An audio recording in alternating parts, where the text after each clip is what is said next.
7 जून 2015 में कसरवल गांव में जो घटना हुई उसने पूरे प्रदेश के सियासत में भूचाल ला दिया था। यहीं से निषाद समाज एकजुट होना शुरू हुआ और धीरे धीरे निषाद बिरादरी के एक नेता का उदय हुआ जो आज उत्तर प्रदेश में मंत्री हैं, डॉक्टर संजय निषाद, जो निषाद पार्टी के राष्ट्रीय अध्यक्ष हैं। 7 साल पूरे हो गए हैं 7 जून की घटना के, और आज उसी घटना को याद करने के लिए उसमें एक युवक जिसकी मौत हुई थी उनको शहादत यहाँ पे दिलाने के लिए और लगातार जिस तरह से निषाद बिरादरी के मांगे हैं उसको पूरा कराने के लिए डॉक्टर संजय निषाद ने एक कार्यक्रम का यहाँ पे आयोजन किया। डॉक्टर साहब, 7 साल बीत गए, 7 साल में बहुत कुछ हुआ, सरकारें आई चली गई, नई सरकार आई, आप सरकार के सहयोगी बने। निषाद आरक्षण को लेकर के जो बात हुई थी कहाँ तक पहुँची अभी तक? मैं तो अपने समाज को धन्यवाद दूंगा, इन्होंने हमारे ऊपर भरोसा किया। जो मेरे संज्ञान में आया आरक्षण के मुद्दे को, आरक्षण के अवसर है और जो हमारे देश को आज़ाद कराने में हमारे लोग उजड़े थे और संविधान बनवाए थे, संविधान में लिखा था। दुर्भाग्य था हमारे ऊपर क्रिमिनल कास्ट घोषित होने के नाते हम लोगों को मिला नहीं। 5 साल 16 दिन देश में आज़ाद होने के बाद भी गुलाम थे। उसके बाद जैसे हमें अवसर मिला जाना और लोगों को बताया, इन लोगों ने आंदोलन खड़ा किया और अपनी आवाज़ को बुलंद किया देश में।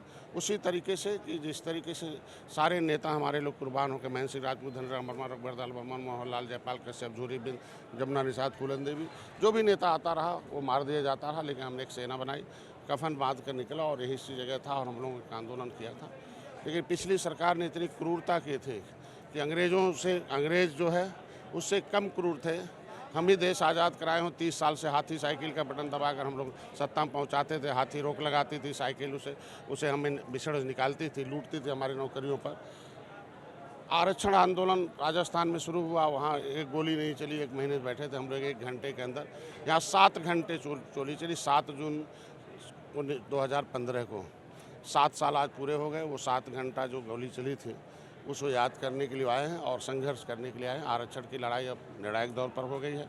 ये जो पिछली सरकारें हैं, जो नेता हैं, इनको गुमराह करते डॉक्टर साहब परिवार बाद में घुस गए हैं। तो अब उस समय एक बेटा यहाँ शहीद हुआ था, गरीब परिवार था।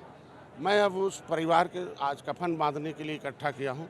जो हमारे परिवार के लोग अब कफन बांधेंगे कि अगली लाइन में जिस तरीके से जब भी कोई आंदोलन होता था वो हमारे परिवार के लोग तब भी बैठते थे, लेकिन लोग उससे नहीं हुआ। आज के दिन में हमने तय कर रखा कि अगली लाइन में रहेंगे, चाहे वो हम लोगों को मंत्री की कुर्बानी देनी पड़े, चाहे सदन की कुर्बानी देनी पड़े, चाहे विधानसभा की कुर्बानी, इनके आरक्षण के आवाज़ को हम लोग बुलंद करेंगे। और लेने के लिए आज सेना तैयार हो रही है कि निर्णायक दौर में है, इन्हें दिखाना पड़ेगा। कुछ ऐसे नेता हैं जो कहते हैं कि डॉक्टर साहब के पास कोई वोट बैंक नहीं है, ये नहीं है, उन्हें दुनिया भर का घुमाते हैं, कार्यकर्ताओं को गुमराह करते हैं, दिमाग में जहर डालते हैं कि कुछ नहीं है, ये परिवार के लिए हैं और ये काम करते हैं। तो आज उसको साबित करना है, इनको आगे करना है कि इस आरक्षण की लड़ाई जहाँ तक हमने पहुँचाया है कि पहली बार 70 साल में माननीय योगी आदित्यनाथ को संभाल दूंगा कि उन्होंने जो सदन में आवाज़ उठाते थे उसको परिरूप दिया। उन्होंने लेटर लिखा 20 दिसंबर 2021 को RGI registrar general of census of India को कि आपके यहाँ मझवार की जो सूची है उसमें केवटमल्ला दर्ज है। उन्होंने एक्सेप्ट कर लिया 18 जनवरी 2022 को, चूँकि आचार संहिता लगा हुआ था, उस समय कुछ हो नहीं सकता था, और उसने आगे बढ़ाया कि सामाजिक न्याय मंत्रालय देगा। मिलते ही मैंने जो है क्या नाम है, माननीय गृह मंत्री अमित शाह जी से मिला। उन्होंने कहा धैर्य रखो, 70 साल से अगर हम 70 साल में 70 शहीद हुए नेता हमने धारा 370 किया, 70 साल में राम मंदिर बनाया, तुम्हारा भी मामले हल हो जाएंगे। तो इन्हें हमको बताना था आज, इसलिए यहाँ इकट्ठे हुए कि ये लोग हमारे साथ आगे संघर्ष करें। जब तक मिल नहीं जाता, बिना आरक्षण के इनके समाज की समस्याओं का हल नहीं होगा।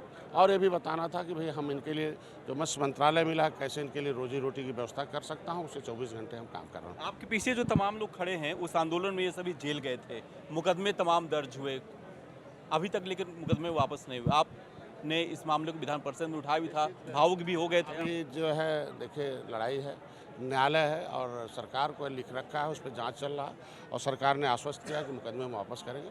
क्योंकि MP MLA के मुकदमे अब हाई कोर्ट के दिशा निर्देशन में वापस होंगे। दुर्भाग्य कहिए चाहे सौभाग्य कहिए, हम चूँकि सदन के नेता हो गए, मंत्री हो गए हैं और विधान परिषद के सदस्य हो गए हैं, अब वो हाई कोर्ट के मामले है, हाई कोर्ट उसे निरीक्षण कर रहा है, उसके बाद ही इनके मुकदमे वापस होंगे।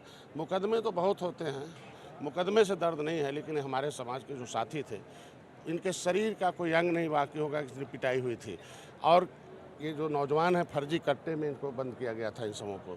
ये पढ़ाई एमए किए हुए थे, टीचर थे, कि आगे है गाली, जाति सूचक गाली दे देकर मारा जाता था कि जो है। तो आज सामाजिक न्याय समिति का रिपोर्ट लागू सही साबित होता है कि जिनकी हाथ में सत्ता थी वो कितनी क्रूरता करते हैं। इन लोगों ने इनकी जमानत करा लिया, फिर मैं आया था। तो 37 लोगों में से कई हमारे लोग इस समय स्वर्गवासी हो गए हैं और इस सत्ता में तो सरकार ने आश्वस्त किया है और सरकार उस पर काम कर रही है। अब जल्दी उसे मुकदमे वापस हो जाएंगे और आरक्षण के मुद्दे भी आगे हल होने के निर्णायक दौर पर हैं। डॉक्टर साहब, समाजवादी पार्टी ये कहती है कि कसरवल कांड में जो हुआ उसके बाद से आप लोगों को जेल से छुड़वाने का काम भी उन्होंने किया, उन्होंने भी अपना डेलीगेशन भेजा और निषाद को उसका हक दिलाने के लिए वो आ गया है।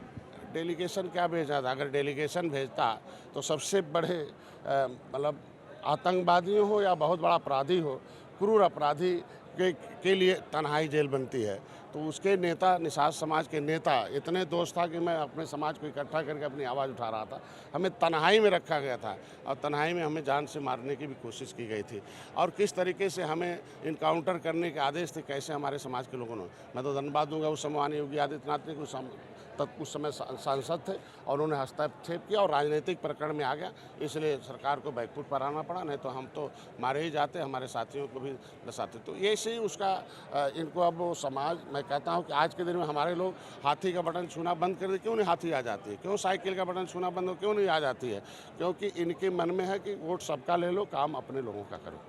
तो धन्यवाद। डॉक्टर संजय निषाद ने 7 साल पूरे किए हैं इस कसरवल कांड के बाद। अब यहाँ पे जो लोग आए हैं उनको ये आश्वासन देने के लिए पहुँचे हैं, धन्यवाद देने के लिए पहुँचे हैं कि 7 साल जो आपने संघर्ष किया, अब इस सरकार में उसका परिणाम मिलने वाला है। और आरक्षण की जो मांग 2015 में इसी कसरवल में उठाई गई थी, वो अब ये सरकार पूरा करने जा रही है। वीडियो जर्नलिस्ट प्रदीप के साथ दीपक श्रीवास्तव, न्यूज़ स्टेट, गोरखपुर।